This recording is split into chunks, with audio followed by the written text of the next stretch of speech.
नमस्कार, मैं हूं एडवोकेट जीएस भगत। स्वागत आपका मेरे चैनल पे। चेक, आज हम बात करेंगे जब आप किसी को चेक इशू करते हैं या कोई आपको चेक देता है, उसके क्या राइट्स हैं, क्या लायबिलिटीज हैं, उसको कैसे हैंडल किया जाए, कैसे यूज किया जाए। इस वीडियो को पूरा देखिएगा, चैनल को सब्सक्राइब कीजिए, कमेंट कीजिए और लाइक कीजिए ताकि ऐसी इंफॉर्मेटिव वीडियो और भी बनाते रहें। तो आइए शुरू करते हैं इस वीडियो को। समझते हैं कि चेक्स की क्या बेनिफिट्स और क्या राइट्स और क्या लायबिलिटीज।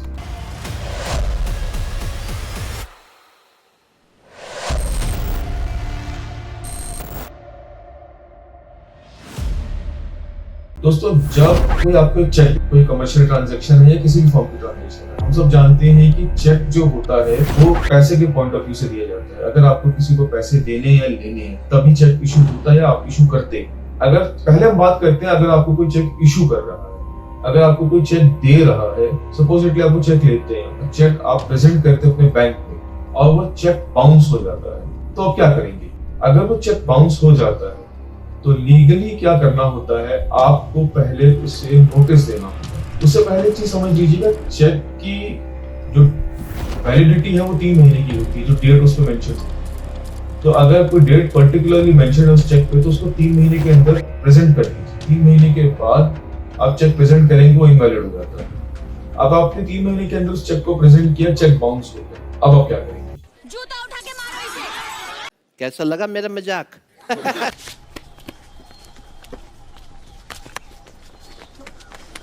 सुल्तान, चेक बाउंस होने के बाद आप क्या करते हैं? लीगली आपको एक नोटिस भेजना होता है, लीगल नोटिस रिकवरी का।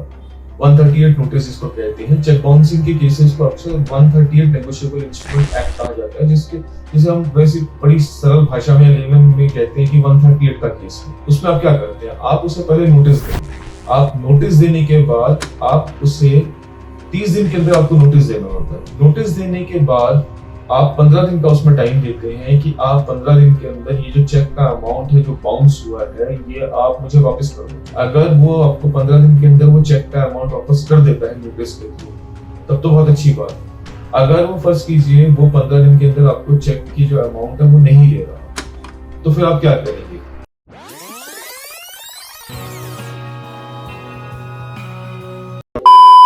फर्दर आपके पास एडिशनल 30 डेज होते हैं जिसके अंदर आपको केस फाइल करना होता है 138 का। इसे हम क्रिमिनल केस कहते हैं। 138 नेगोशिएबल इंस्ट्रूमेंट एक्ट केस कहते हैं, जो क्रिमिनल नेचर का केस होता है जो आप फाइल करते हैं। अक्सर ये केसेस जो होते हैं 138 के कोर्ट्स ही होते हैं, स्पेशल कोर्ट्स, उसी में ही ये जाके फाइल हो जाते हैं। आजकल तो ई फाइलिंग्स हो गई है, आप ई फाइलिंग कीजिए, ई फाइलिंग करके कोर्ट केस फाइल हो जाते हैं। कोर्ट केस फाइल होते ही जज साहब क्या करते हैं? पहले मेंटेनेबिलिटी देखते हैं। मेंटेनेबिलिटी कैसे देखते हैं? चेक की डेट क्या थी, क्या वो 3 महीने के अंदर प्रेजेंट हुआ, प्रेजेंट होने के 30 दिन के अंदर आपने नोटिस इशू किया, नोटिस में आपने 15 दिन का टाइम दिया, 15 दिन का टाइम लैप्स हो गया है, 15 दिन का टाइम लैप्स होते ही क्या विद इन उसके फर्दर 30 डेज के अंदर आपने इसको फाइल किया है कि नहीं किया। अगर सब कुछ लिमिटेशन के अंदर हुआ है तो आपका चेक केस मेंटेनेबल हो जाता है। उसके बाद कोर्ट क्या करता है? अपोजिट पार्टी को नोटिस इशू कर देता है। याद रखिएगा, सब कुछ टाइमली करना होता है। टाइम का बहुत बड़ा एसेंस है, इसमें बहुत बड़ा महत्व है। अगर टाइम के अंदर नहीं हुआ, टाइम लैप्स हो गया, 1 दिन की भी वैल्यू होती है, अगर 1 दिन भी एक्स्ट्रा लैप्स होगा तो आपका केस इनवैलिड हो जाता है। तो इन चीजों का बिल्कुल ध्यान रखिएगा 138 के केसेस में। अब आप फर्ज कीजिए ऐसे केसेस में जैसे आपने 138 फाइल कर दिया, फाइल करने के बाद कोर्ट ने नोटिस भी कर दिया। नोटिस करने के बाद ऑपोजिट पार्टी का क्या ऑप्शन होता है? ये होता है कि अगर वो इनिशियली अगली ही डेट पे आके कोर्ट में कहे कि मैं मैटर सेटल करना चाहता हूँ, तो कोर्ट उसको अपॉर्चुनिटी देता है कि आप इमीडिएटली उनकी पेमेंट वापस करो, आपके ऊपर हम कोई एक्स्ट्रा चार्जेस नहीं लगाएंगे, आप दे दो। सुप्रीम कोर्ट की एक जजमेंट है जिसमें ये कहा गया है कि अगर आप पहले ही डेट में आके ये कह देते हो कि आप पूरी पेमेंट देने के लिए तैयार हो, जो चेक अमाउंट है, तो आपके ऊपर कोई एक्स्ट्रा फाइन या कोई इम्प्रिजनमेंट नहीं होता है। अदरवाइज क्या होता है? अगर पूरा ट्रायल चला, पूरा ट्रायल चलने के बाद ये एस्टैब्लिश हो गया कि जो चेक आपने इशू किया ये इंटेंशनली आपने बाउंस किया, पैसा नहीं देना चाहते, तो आपको double of the cheque amount देना पड़ता है। एक का डबल, तू भी एक का डबल करता है क्यों? पागल हो गया क्या? अरे साला एक का डबल क्या बाबू भाई? अरे क्या कर रहे भाई? अरे देख के अरे इस चीज से अगर बचना है और बोनाफाइडली अगर जिसने चेक इशू किया वो पेमेंट देना चाहता है, तो फर्स्ट हियरिंग में ही जाके ये सब मत बोलिएगा कि मैंने ये चेक जो दिया था उसमें ये गड़बड़ हो गया, वो हो गया। इंटेंशन है देने का तो कोर्ट में जाके कह दीजिए मैं देना चाहता हूँ। वो अलग बात है, आप मीडिएशन में जाइए, उसको इंस्टॉलमेंट में कर लीजिए, अलग चीज है, लेकिन देना चाहते हैं तो फालतू के खेल मत खेलिएगा कोर्ट में जाके। ये पहली चीज है। दूसरी चीज, फर्ज कीजिए जो अपोजिट पार्टी है वो आके कहती है जी मैंने तो पेमेंट नहीं देनी क्योंकि ये जो चेक इशू हुआ था ये इस गुड्स एंड सर्विसेज के लिए हुआ था और ये जो गुड्स एंड सर्विसेज है इसमें डिफेक्टिव है। कमर्शियल ट्रांजैक्शन में ऐसे डिफरेंस बहुत लिया जाता है। उस केस में अब 2018 में एक नई जजमेंट आई है सुप्रीम कोर्ट की जिसमें ये कहा गया है, जो एक सेक्शन ऐड किया गया 143A, जिसमें ये क्या कहा गया है, जो अपोजिट पार्टी है आपने देना था या नहीं देना था वो बात की बात है, आपको at least 20% of the cheque amount court में डिपॉजिट करना होता है। कहने का ये मतलब है अपोजिट पार्टी को, सपोज कीजिए आपने 1 लाख रुपए का आपका चेक था जो आपने फाइल किया वो बाउंस हो गया, अपोजिट पार्टी का 143A के अकॉर्डिंग उसको 20,000 रुपए जो है मिनिमम कोर्ट में डिपॉजिट करना होगा एज एन इंटरिम कॉम्पेंसेशन। वो उसके बाद एस्टैब्लिश होगा ट्रायल के बाद कि वो लायबल है देने की कि नहीं है, अकॉर्डिंगली कोर्ट डिसाइड करके उस अमाउंट को एडजस्ट कर देगा। तो ये एक चीज है। तो चेक बाउंसिंग केसेस में टाइम का बिल्कुल ध्यान रखिएगा। ये जो टाइम्स मैंने आपको बताए हैं, 3 महीने की वैलिडिटी होती है चेक की। चेक बाउंस हो गया तो विद इन 30 डेज आप नोटिस दीजिए, 15 डेज का टाइम होता है। 15 डेज के अंदर अगर वो पेमेंट नहीं देता है तो नेक्स्ट 30 डेज के अंदर आपको कंप्लेंट फाइल करना होता है। लेट मत कीजिएगा, लेट करते ही 138 का केस इनवैलिड हो जाएगा, फिर आपको सिंपल सूट फॉर रिकवरी या समरी सूट में जाना पड़ेगा। तो इस चीज का ध्यान रखिए। अब let us discuss the other side of the coin.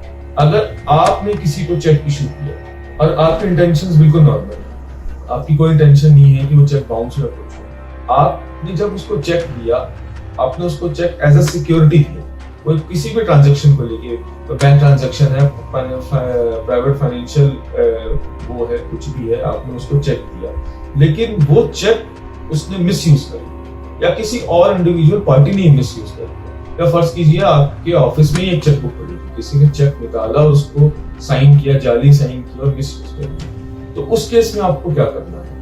पहली बात, चेकबुक का तो बिल्कुल ध्यान रखिए, चेकबुक से विजिलेंट रहिए, चेकबुक को अपने कस्टडी में ही रखा या अगर हैंड ओवर करना है तो बहुत ही भरोसेमंद आदमी को। दूसरी बात, जब आपको ये पता चलता है कि कोई चेक लीफ या कुछ आपका मिसयूज हुआ है या चोरी हो गया है या गुम गया है या इंट्यूजन है कि वो मिसयूज होने वाला है, तो दोस्तों इमीडिएटली जाके पुलिस कंप्लेन कीजिए। पुलिस कंप्लेन में सारी चीजें लिख दीजिए, ये चेक है, ऐसे ऐसे गुम गया है, ऐसे ऐसे मिसयूज हुआ है, ये फिर जो है आपका मिसयूज हो सकता है। उससे आपका बेनिफिट क्या होगा? उससे आपका बेनिफिट ये होगा, और स्टॉप पेमेंट जरूर करिए अपने बैंक में जाके, अगर सफिशिएंट फंड है वो आपको लगता है कि प्रेजेंट हो सकता है। उस केस में आपको क्या करना है? इसके बाद आप सपोजिटली उस जो जिसने चेक मिसयूज किया है या जिसके पोजीशन में, वो आपको नोटिस भेजता है या 138 का केस फाइल करता है, रिस्पॉन्स जरूर कीजिएगा, साइलेंट मत बैठ जाइएगा। अगर नोटिस आता है तो नोटिस का रिप्लाई कीजिए कि ये चेक आपने मिसयूज किया है, ये इस ट्रांजैक्शन के लिए था या मैंने कभी इशू ही नहीं किया है, आप इसको इमीडिएटली नोटिस को विड्रॉ करो, नहीं तो मैं आपके ऊपर क्रिमिनल केस फाइल कर दूंगा। यह रिस्पॉन्स करने के बाद इस चीज का वेट मत कीजिएगा कि अगर जब वो 138 केस फाइल करेगा तब मैं अपने डिफेंस में ये लेके आऊंगा जो मैंने अपनी नोटिस में लिखा है कि ये चेक मिसयूज हुआ है या XYZ जो भी रीजन है। आप पहले ही क्रिमिनल कंप्लेंट फाइल कर दीजिएगा, एक फ्रेश कंप्लेंट फाइल कीजिएगा थाने में कि ऐसे ऐसे नोटिस आया है, मैंने पहले ही कंप्लेंट दे दी थी, मैं दोबारा कंप्लेंट दे रहा हूँ कि ये मिसयूज करने वाला है मेरे चेक को, क्रिमिनल केस फाइल करने का। उसके बाद आप क्रिमिनल कंप्लेंट फाइल कीजिए कोर्ट में जाके कि इसकी इन्वेस्टिगेशन करवाई जाए, पुलिस स्टेशन से एक इन्वेस्टिगेशन ऑफिसर अपॉइंट करके कि ये मिसयूज कर रहा है। उस केस में क्या होगा, अगर वो 138 फाइल करता है और कोर्ट आपको बुलाता है, आपसे पूछेगा आप गिल्टी हैं, आप मानते हैं आपने पैसे देने हैं, आप इमीडिएटली सारा मटेरियल लेके उसका कोर्ट के आगे आ सकते हो, कह सकते हैं जनाब मैंने कोई पेमेंट नहीं देनी है, ये चेक मिसयूज हुआ है, ये पुलिस कंप्लेन, ये रहे लीगल नोटिस जो दिया था इनका उसका रिप्लाई है, तो मैंने कोई पेमेंट नहीं देनी है। फिर केस बिल्डअप हो जाएगा आपका, फिर कोर्ट कहेगा नहीं ये तो लग रहा है कि ये एक जेन्युइन केस है, चेक मिसयूज का केस है या ये जेन्युइन रिकवरी नहीं है। उस केस में फिर आपको केस बिल्डअप होगा, ट्रायल चलेगा, जैसे अगर आप जीतते हैं तो वो केस ऑटोमेटिकली आप एक्विट हो जाए। तो both sides of the coin मैंने आपको बता दिए। अगर आपको कोई चेक इशू करता है, टाइम का ध्यान रखना है। अगर आप किसी को चेक इशू करते हैं और वो मिसयूज होता है तो आपको क्या स्टेप्स लेने हैं ताकि आप सिक्योर हो। इसके अलावा और भी कोई इंफॉर्मेशन चाहिए, कुछ जानना चाहते हैं तो आप एक झिझक होकर मुझे कॉल कर सकते हैं, मेल कर सकते हैं और मेरे चैनल को सब्सक्राइब कीजिए और कमेंट से